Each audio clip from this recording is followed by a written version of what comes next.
안녕하세요. 네, 오랜만에 뵙겠습니다. 두 아이를 출산하고 좀 정신없이 벌써 이제 거의 두 달이 지나간 것 같네요. 청년들이 이제 내일 있을 이 예수가족의 날 준비로 또 마음이 좀 많이 분주할 것 같고 또 뭐 여러 가지 또 이런 계획들이 있을 텐데 그러다 보니까 제가 무슨 이야기를 해야 될까 참 고민이 많이 되었습니다. 그래서 지금 이제 다음 주는 이 청년부가 이 공식적인 모임은 없을 예정이기 때문에 올해가 아니라 오늘이 이제 2023년 마지막 공식 모임일 것 같습니다. 그래서 이번 말씀 주제는 그리스도인 청년들의 버킷리스트라는 말씀 주제를 좀 고민해보게 되었습니다. 버킷리스트가 무엇인지는 다들 아시죠? 네. 제가 20대 초반일 때 벌써 이제 한 13년, 14년 정도 된 것 같은데요. 그때 크게 영향을 받았었던 이 책이 있습니다. 그 책의 제목은 그리스도인 청년들이 20대에 해야 할 20가지라는 책이었습니다. 저희 모임의 형제님이 쓰셨던 책이었고요.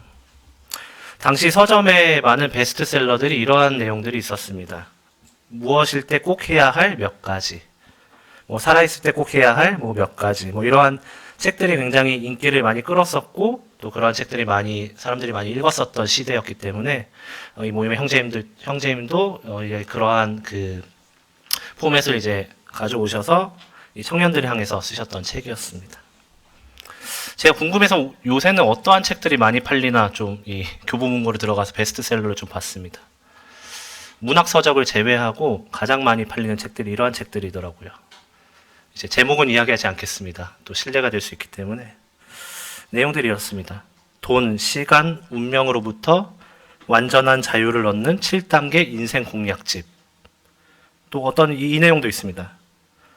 30대 초반에 일하지 않아도 월 1억씩 버는 자동 수익이 완성된다. 요새는 이런 책들이 많이 팔리더라고요. 여러분들도 혹시 그러한 목표를 가지고 살아가시지는 않을 것 같습니다. 아무튼 당시에 제 20대 초반 때 저는 그 책을 읽고 많은 도전을 받았습니다. 20대 때 해야 될 20가지라니 하면서 이 책을 감명 깊게 읽었고 또 물론 많은 실패를 했지만 그 20가지를 좀 해보려고 많은 노력을 했었던 것 같습니다. 여러분들 청년의 시기에 꼭 무엇을 하고 싶으십니까? 30대 초반 월 1억씩 버는 그 계획들을 세우고 계시나요? 여러분들의 그리스도인으로서의 청년 시대의 버킷리스트는 무엇입니까? 오늘 2023년 공식적인 이 마지막 모임인 만큼 저는 제가 청년의 시기에 권하는 3가지를 함께 교제하고자 합니다. 제가 이렇게 했으니까 여러분도 이렇게 하세요라는 말이 아닙니다. 저도 무한한 실패를 계속 경험하고 있고 지금도 경험하고 있습니다. 청년들은 꼭 이렇게 해야 된다라는 생각을 주입시키고자 하는 것은 아닙니다. 다만 저는 이 3가지를 꼭 여러분들의 청년의 시기의 버킷리스트에 꼭 포함시키셨으면 좋겠습니다. 첫 번째는 성경 읽는 시간을 충분히 투자하십시오. 단순히 성경을 읽으세요라고 말하는 것이 아닙니다. 단순히 성경을 많이 읽으세요라고 말하는 것이 아닙니다. 여러분들의 시간을 충분히 투자하라는 것입니다. 내가 매일 경건의 시간, 매일 큐티하는 시간을 갖는다고 해서 이것이 충분하다고 스스로 평가하시지 않았으면 좋겠습니다. 고아원 사역으로 굉장히 유명한 모임의 형제님 한 분 계시죠? 누구시죠? 네, 조지 물러 형제님이 이러한 이야기를 하셨습니다. 한 기자가 조지 물러 형제님한테 가서 이렇게 물어봤습니다. 형제님은 3,000명 이상의 고아들을 이렇게 돌보시는데 어떻게 그런 훌륭한 일을 하실 수 있었습니까? 라고 물어보았습니다. 그때 조지 물러 형제님은 이렇게 말씀하셨습니다. 나는 평생 동안 성경을 200번 읽었습니다. 하루라도 하나님의 말씀을 먹지 않으면 영적인 활력을 얻을 수 없었습니다. 라고 대답했습니다. 조지 물러 형제님이 93살까지 사셨거든요. 인터뷰하셨을 때 200번 읽으셨다고 하셨으니까 아마 93살까지는 훨씬 더 많은 성경을 읽었을 것 같습니다. 조지 물러 형제님은 고아원 사역으로도 굉장히 유명하지만 더욱 중점 사역을 둔 것이 바로 이 성경 교육이었습니다.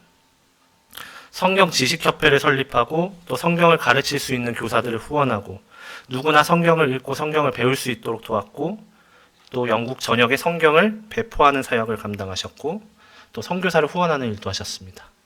이때 이 조지 물러 형제님에게 영향을 받은 선교사님이 바로 우리가 잘 아는 허드슨 테일러입니다. 이러한 일들을 감당할 수 있었던 것은 무엇이라고요? 형제님은 성경을 읽는 시간을 충분히 투자하셨기 때문입니다. 고아원 사역이 굉장히 바쁘고 또 정말 아침부터 저녁까지 일들이 많을 것이잖아요. 그럼에도 불구하고 형제님은 자신의 시간 중에 가장 중요한 시간에 성경을 읽는데 투자하셨습니다. 청년의 시기에 저는 특별히 이 성경 읽는 시간을 무엇보다 귀하게 여기시고 투자하셨으면 좋겠습니다. 현대 청년들이 너무 바쁘게 살아가는 것 알고 있습니다. 불과 저랑 몇 년 차이 나지 않지만 저보다 더 바쁘게 살아가는 것도 저는 알고 있습니다.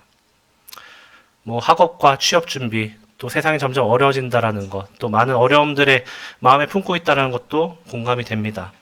하지만 여러분들 더 시간이 지나서 결혼을 하고 또 아이를 낳고 아이를 양육하다 보면요, 그때는 시간이 조금 더 있었었구나라는 생각들을 하게 됩니다. 우리의 활용할 수 있는 시간들은 점점 더 줄어들게 됩니다. 지금 하지 않으면 나중에는 절대로 할 수가 없습니다. 그럼 얼마나 투자하라는 말인가요? 제 시간을 얼마나 투자해야 투자했다라고 말할 수 있을까요? 조지 물러 형제님처럼 그럼 저도 성경을 200번 읽는 것에 목표로 해야 될까요? 그에 대한 지침이 성경 말씀에 있죠. 여호수아 1장 8절 말씀입니다. 제가 읽도록 할게요. 이 율법책을 내 입에서 떠나지 말게 하며 주야로 묵상하며 그 안에 기록된 대로 다 지켜 행하라. 그리하면 내 길을 평탄하게 될 것이다. 내 입에서 떠나지 말도록 주야로 그것을 묵상하라고 하시는 것. 즉 아침부터 저녁까지 나의 생각 가운데 이 말씀이 머물러 있는 삶, 그 삶을 한번 상상해 보시기 바랍니다. 그것이 바로 내가 말씀 있는데 충분히 투자하는 삶이라는 것입니다. 왜 성경을 읽어야 되는가? 이것은 여러분들이 모두 다 자신 있게 이야기하실 수 있을 것 같아요. 무엇 때문에 제가 성경을 읽어야 된다라는 이야기는 하지 않겠습니다. 하지만 우리의 삶, 우리의 시간을 충분히 거기에 투자할 것은 분명히 우리에게 필요한 일입니다. 모두가 이야기합니다. 저는 말씀을 통해서 인도하심을 받고 싶고요. 또 말씀에 따라 살고 싶다라고 이야기합니다. 그것은 나의 삶에 말씀이 전부가 되어야 분명히 가능한 삶일 것입니다. 하나님을 개인적으로 경험하지 못하면서 그냥 단순히 설교만 듣고 교회 집회에 참석하는 것에만 내가 만족하고 산다면, 아니면 그냥 매일같이, 물론 이것도 굉장히 훌륭한 일입니다. 하지만 매일같이 내가 아침에 혹은 저녁에 그냥 큐티 본문을 읽는 것에 만족하고 산다면 우리의 신앙은 성장할 수 없을 것입니다. 어린아이와 같은 미숙한 환경에 머물러 있을 수밖에 없습니다. 시편 119편 9절에 우리가 잘 아는 말씀이 있습니다. 청년이 무엇으로 그의 행실을 깨끗게 하리이까? 주의 말씀에 따라 삼갈 것이니이다.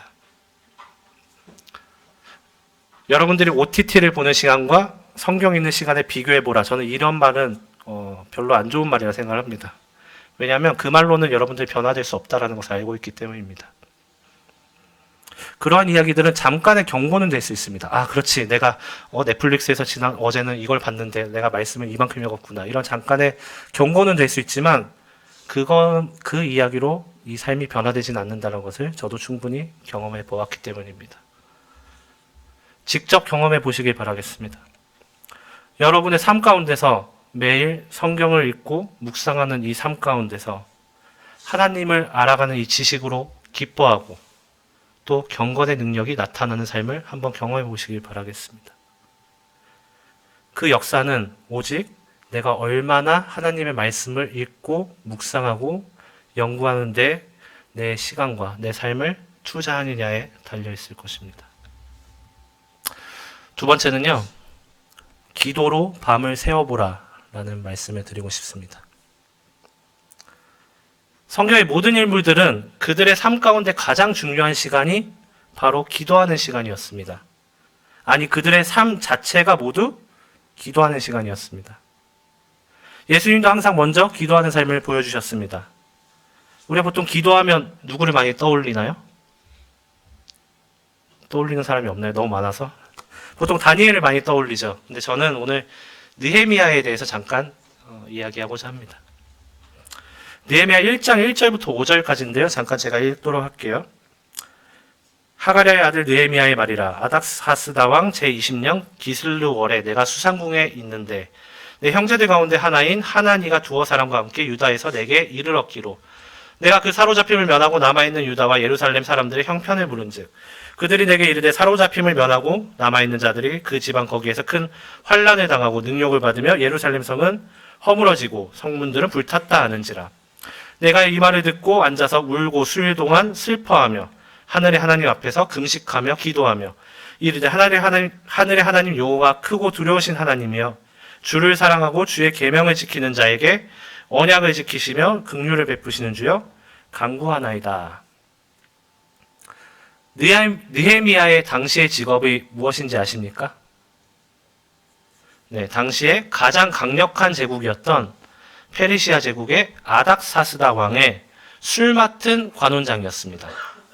아닥사스다 왕이 먹을 술을 느헤미야가 반드시 검사하고 왕에게 다시 전달하는 그런 역할들을 맡고 있었습니다. 이것은 단순한 어떤 시종을 의미하지 않습니다. 엄청난 지위를 의미하고 있습니다. 왜죠? 왕이 직접 마시는 음료이기 때문에요. 왕의 생명과 직결된 음료이기 때문에 그는 누가 그 술에 독을 타지 않았는가 확인하는 임무를 맡고 있었고요. 또 그렇기 때문에 항상 왕의 최측근에서 함께 다니는 일이었죠. 그래서 경호 이상의 임무를 수행하고 있었습니다. 오늘날로 따지면 이 대통령의 비서실장과도 같은 직책에 놓여져 있다라고 보시면 될 것 같습니다. 그래서 그는 그만큼 힘도 있었고요. 자기의 필요가 있으면 또 자기의 어려움이 있으면 왕에게 직접 다른 사람보다 더 빨리 이야기할 수 있는 권한을 가지고 있었습니다. 이런 느헤미야가 어떤 소식을 듣게 되죠. 어떤 소식이었죠? 남은 예루살렘의 백성들, 포로 생활을 마치고 이스라엘로 돌아갔던 백성들이 환난을 당하고 능욕을 받으며 허물어지고 성문들은 불탔다라는 굉장히 가슴 아픈 이야기를 듣게 됩니다. 이 상황에서 느헤미야가 가장 먼저 했었던 일은 무엇일까요? 바로 왕에게 달려가서 왕이시여 저의 그 고향 백성들이 이러한 어려움을 겪고 있습니다라고 이야기했나요? 그렇지 않습니다. 그는 하나님 앞에 기도했습니다. 그는 충분히 아닥사스다 왕 앞에 가서 자신의 어려움을 토로할 수 있었지만 그러지 않고 그는 먼저 하나님 앞에 엎드렸다는 사실입니다. 그러한 위치에 있었지만 자신이 그러할 능력과 권한이 있었지만 그는 왕에게 먼저 이야기하기 전에 하나님에게 앞에 가서 금식하며 기도했다는 사실입니다. 우리가 학교 생활, 직장 생활, 또 어떤 신앙 생활 가운데 가장 먼저 하는 일은 무엇입니까? 또 가장 먼저 해야 하는 일은 무엇일까요? 앞서서 제가 조지 물러 형제님에 대한 이야기를 했습니다. 혹시 조지 물러 형제님에게 붙어져 있는 수식어가 뭔지 아시나요? 네, 5만 번의 기도응답을 받은 이러한 수식어가 많이 붙어 있죠. 어떤 사람은 1만 번, 어떤 사람은 5만 번, 다 다릅니다. 그런데 우리는 어디에 포커스를 맞추고 있냐면요. 5만 번의 기도응답을 받았구나에 포커스를 맞추고 있다는 사실입니다. 어떻게 하면 그 조지 물러 형제님처럼 그렇게 많은 기도응답을 받을 수 있을까라는 생각에 머물러 있을 수도 있습니다. 근데 다시 한번 생각해 봅시다. 조지 물러 형제님이 5만 번의 기도응답을 받기 위해서는 몇 번의 기도를 하셨을까요? 딱 5만 번 기도하셨더니 하나님께서 5만 번을 다 응답해 주셨을까요? 아니겠죠. 저는 최소한 50만 번, 아니 500만 번의 기도를 하셨을 것이라 생각이 되어집니다. 이 조지 물러 형제님이 하셨던 말씀을 다시 한번 잠깐 소개해 드리겠습니다. 기도하고 일을 해라. 그리고 일을 하고 기도하라. 그리고 다시 기도하고 그런 다음에 다시 일을 해라. 평생 하루도 거르지 말고 그렇게 하라. 그러면 반드시 풍성한 복이 임할 것이다. 대부분의 경우에 우리는 축복을 받을 때까지 기도를 계속하지 못하고 축복을 쉬지 않고 기대하지도 않는다라는 말씀을 하셨습니다.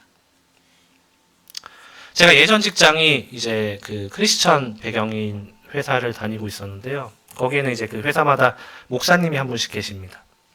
그래서 그 신입사원이 들어오면 그 목사님이 한 명씩 그 면담을 하고 뭐 어떤 상담을 합니다. 근데 그때 그 목사님이 저한테 던지셨던 말이 있어요. 저 아직도 기억을 하고 있는데요. 저한테 이렇게 물어봤어요. 처음에. 하루에 얼마나 기도하시나요?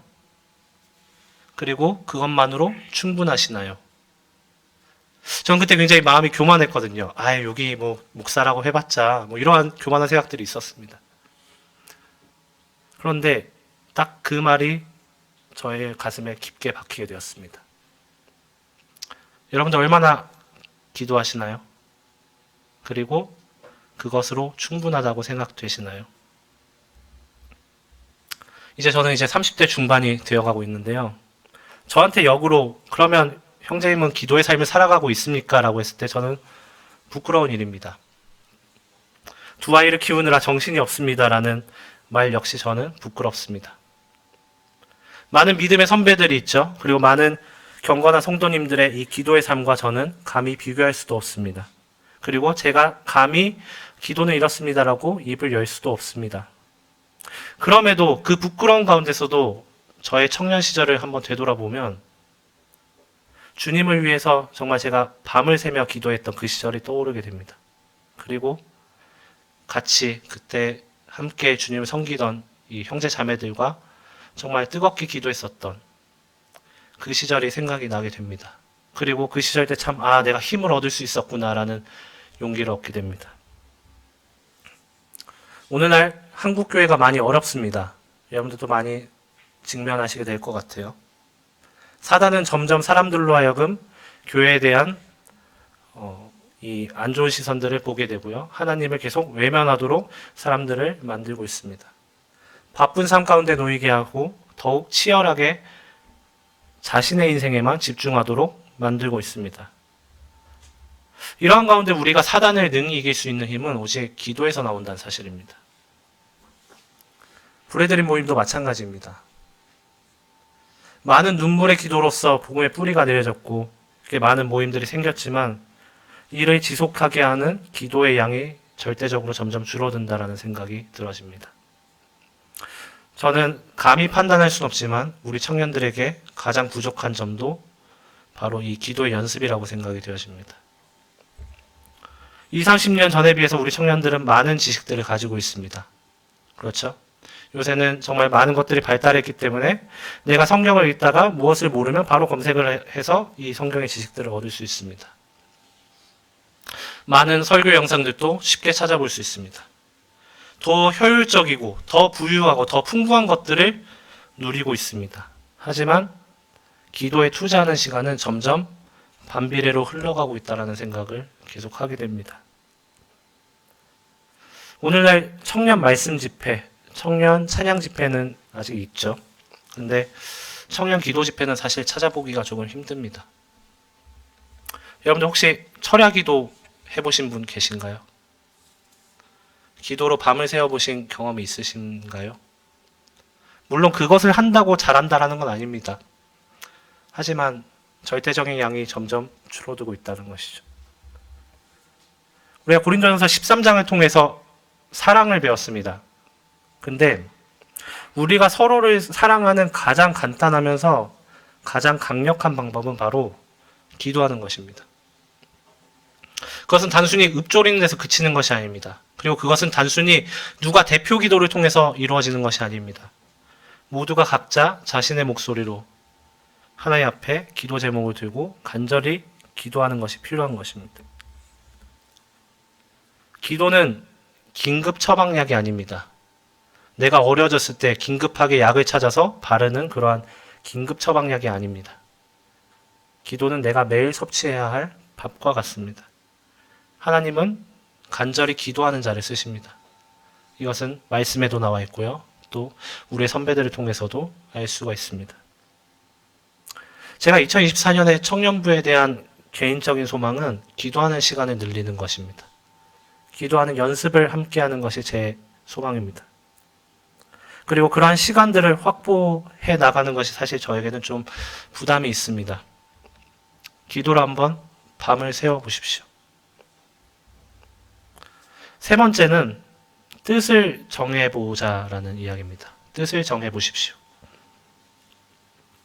흔히들 청년들에게 많이 전해지는 메시지는 여러분들 비전을 정하십시오. 여러분들 열정을 품으십시오라는 메시지일 것입니다. 물론 합당한 말이고 또 필요한 메시지이고 저도 정말 이 메시지를 품고 이 청년 시기를 보냈던 것 같습니다. 그런데 더 중요한 것은 뜻을 정하는 일입니다. 고린도전서 12장에서 14장까지 이제 얼마 전에 교제하셨잖아요. 은사에 대해서 교제하셨습니다. 하나님께서 주신 은사를 사랑으로서 우리는 활용해야 한다라는 분명한 우리의 당면 과제가 있습니다. 은사는 몰라서도 안 되고 교회의 덕을 세우기 위함을 목적으로 나에게 주어진 은사를 활용해야 될 것입니다. 하지만 하나님께서 우리에게 은사를 주신 것은 어떠한 일을 해내라고 주신 것이 아니라는 사실입니다. 우리는 그리스도를 머리로 하는 한몸 지체라는 것을 깨닫고 그것이 얼마나 놀라운 사실이고 얼마나 나에게 값진 것이라는 것을 깨닫는 것이 중요하다는 것입니다. 뜻을 정하자라는 메시지가 어디 본문에서 나오죠? 혹시 아시나요? 네, 다니엘과 세 친구들의 이야기에서 나옵니다. 다니엘서 1장 8절인데요. 다니엘은 뜻을 정하여 왕의 음식과 그가 마시는 포도주로 자기를 더럽히지 아니하리라 하고 자기를 더럽히지 아니하도록 환관장에게 구하니. 바벨론이라는 강대국의 포로로 잡혀갔습니다. 다니엘과 세 친구들이요. 근데 이 친구들이 왕궁에서 풍요로운 음식을 먹고 또 포로의 신분이 아닌 어떤 미래의 일꾼으로서 훈련을 받는 것은 엄청난 특혜였고 절대로 거부할 수 없었던 일입니다. 하지만 다니엘과 세 친구들은 왕의 포도주와 음식을 먹는 것을 거절하였습니다. 왜요? 그들은 하나님 앞에서 정한 뜻이 있었기 때문입니다. 왕의 음식과 포도주 그 자체가 나쁜 것일까요? 아니에요. 그들이 뜻을 정한 것이 왕의 음식과 포도주를 먹지 말아야겠다라는 뜻이었나요? 그것은 아닐 것입니다. 하지만 다니엘과 세 친구들은 그 음식들을 먹는 것이 하나님을 믿는 사람으로서 덕이 되지 않고 또 하나님 앞에서 거룩을 잃어버린다라고 생각했기 때문입니다. 뜻을 정한다라는 의미는 계획을 세운다라는 것이 아니라 마음에 굳게 새기다라는 것을 의미합니다. 우리는 보통 특히 청년의 시기 때는 보통 하나님 앞에서 내가 어떠한 일을 할 것인가에 초점이 많이 맞춰져 있습니다. 물론 굉장히 좋은 자세입니다. 하지만 그 일들에 내가 해야 되는 일들에 초점을 맞추게 되다 보면 그 일들을 내가 찾지 못하거나 또 아니면 그 일들을 잘 안 되다 보면 쉽게 낙담할 수밖에 낙담할 수밖에 없는 것을 발견합니다. 그 전에 저는 청년들에게 권해드리고 싶습니다. 여러분들은 하나님 앞에서 어떠한 사람이기를 원하십니까? 어떠한 일을 하는 사람이 아니라 하나님 앞에서 어떠한 사람이 되고 싶습니까? 또 하나님은 형제자매님들을 어떠한 형제자매로 어떠한 아들과 딸로 바라보기를 원하십니까? 뜻을 정한다는 의미는 내가 어떠한 일을 하겠다라고 마음먹는 것이 아닙니다. 내가 앞으로 어떠한 그리스도인으로 또 어떻게 하나님의 사람으로 자라나갈 것인가에 대한 뜻을 정하라는 것입니다. 뜻을 정하고 나아가게 되면 하나님께서는 자연스럽게 우리의 해야 할 일을 보여주시고 또 우리에게 힘과 지혜를 부어주시는 것을 경험하게 될 것입니다. 물론 우리의 힘으로는 어렵습니다. 우리는 흔들리고 또 넘어질 수도 있습니다. 그렇기 때문에 다니엘은 어떻게 했나요? 하루 3번 하나님 앞에서 무릎을 꿇고 기도했던 것입니다. 다니엘과 세 친구들이 정했던 그 뜻은 그들이 항상 기도로서 나아갔기 때문에 흔들리지 않을 수 있었습니다. 앞서 오늘 말씀의 주제를 제가 그리스도인 청년들의 버킷리스트라고 말씀드린 적이 있습니다. 버킷리스트는 사실 계획 리스트가 아닙니다. 버킷이 한국말로 무엇인지 아시나요? 양동이라는 뜻을 갖고 있거든요. 버킷의 원어는 양동이를 차다라는 단어에서 왔습니다. 양동이를 차다라는 것이 무엇이냐면요. 사람이 스스로 목숨을 끊기 전에 양동이에 올라가서 그 양동이를 차는 행위를 이 버킷이라고 이야기하고 있습니다. 즉 다시 말하면 무엇인가요? 내가 스스로 내 목숨을 끊기 전에 내가 반드시 이것을 해야겠다라고 마음먹은 것이 사실은 버킷리스트입니다. 새해가 되면 항상 새로운 마음으로 여러분들 계획을 짜시죠. 보통 일반적으로는 뭐 다이어트, 또 뭐 자격증 취득, 뭐 학점 취득, 뭐 해외여행 뭐 이런 여러 가지 계획들이 있을 것입니다. 그런데 그 계획들은 줄곧 실패하고 맙니다. 계획에서 그치거나 아니면 자기에게 정말 중요하다고 생각되지 않기 때문입니다. 저도 매년 다이어트라는 계획을 품고 있습니다. 네, 계획대로 되고 있는지는 여러분들이 판단하시면 될 것 같은데요. 그리스도인 청년들도 많은 계획들을 세웁니다. 올해는 성경 일독을 해야지, 뭐 매일 기도를 해야지. 근데 어떤 수치화된 계획들을 세우는데 막상 그 이유에 대해서는 보편적인 생각으로 접근을 하는 것을 발견하게 됩니다. 하나님을 알기 위해서 당연히 성경을 읽고 기도해야죠. 올해는 더 힘써야죠. 하지만 내 마음 가운데 진짜로 그것이 나의 삶에 필요하다라고 느끼지 못하는 경우들이 많기 때문에 그 계획들이 실패하는 모습을 발견하게 됩니다. 정말 악한 세상 가운데서 이 젊은 청년의 시기에 하나님을 알게 된 것은 너무나 축복이고 엄청난 은혜입니다. 하지만 여기에서만 머물러 있지 않기를 바랍니다. 베드로서 3장 18절 말씀에 우리 주 곧 구주 예수 그리스도의 은혜와 그를 아는 지식에서 자라가라 라고 말씀하셨습니다. 여기에 힘쓰시기를 바랍니다. 우리가 세우는 대부분의 계획들은 물론 그것들을 달성하면 보람이 있지만 달성 후 허무하고 일회성에 그치는 경우들이 많습니다. 제가 20대 초반 때 세웠던 목표가 하나 있습니다. 무엇이냐면요. 저는 낙하산을 타고 싶었습니다. 낙하산을 타고 싶었고 베레모를 정말 쓰고 싶었습니다. 제가 고등학교 때 많이 하던 게임에서 이 낙하산을 타고 베레모를 쓰는 모습이 너무나 멋있어서 저는 그것을 20대 때 꼭 하고 싶다라는 계획을 세운 적이 있습니다. 그리고 그것을 실행하기 위해서 저는 이제 어떤 부대에 입대하고 지원했는데 지원하자마자 딱 들어가자마자 후회를 했습니다. 아, 이것이 정말 별거 없구나. 하지만 우리가 주님 앞에서 세우는 계획들은 우리는 이것을 통해서 하나님의 은혜와 충만한 사랑을 경험하게 됩니다. 그리고 그것은 일회성으로 그치지 않고 무한한 감동을 경험하게 됩니다.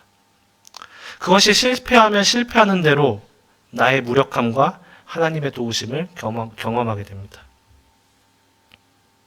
그리스도인 청년으로서 버킷리스트를 세우시기 바랍니다. 그리고 거기에는 제가 오늘 권해드린 세 가지, 말씀 있는 시간을 충분히 투자하라, 기도로 밤을 새워보라, 그리고 뜻을 정하라, 이 세 가지가 꼭 들어가셨으면 좋겠습니다. 네, 기도하고 마치겠습니다. 주님 감사합니다. 이 시기 가운데 참 주님 알게 하시고 또 참 주님의 자녀로서 주님을 영접하는 이러한 놀라운 은혜를 받은 이 형제 자매들이 주님 앞에 모이게 되었습니다. 주님, 이제 저희는 주님을 아는 지식과 또 주님의 은혜와 주님의 사랑 가운데서 자라나기를 원합니다. 우리는 무력하고 또 연약하지만 이 주님의 돌보심과 또 이 부르신 이 교회 가운데 한 지체로서 서로가 서로를 기도하고 서로를 사랑함으로써 이 것들을 이겨낼 수 있음을 우리가 깨닫게 됩니다. 주님, 저희의 삶이 이 말씀과 기도로서 무장하기 원합니다. 또 이 주님을 바라는 이 그리스도인으로서 거룩을 잃지 않는 이 그리스도인으로서 온전히 자라나기를 기도합니다. 또 주님께서 이것들을 지켜주시기를 기도합니다. 계속해서 청년들이 모이는 이 가운데 정말 새벽 이슬과 같다라고 표현하신 이 청년들의 삶 가운데서 주님이 강력하게 역사하시고 또 그것들을 바라보며 정말 즐거움과 또 이 행복으로 또 이 주님의 이 사랑으로 가득한 이 청년들의 삶이 되길 원합니다. 예수님을 기도하였습니다.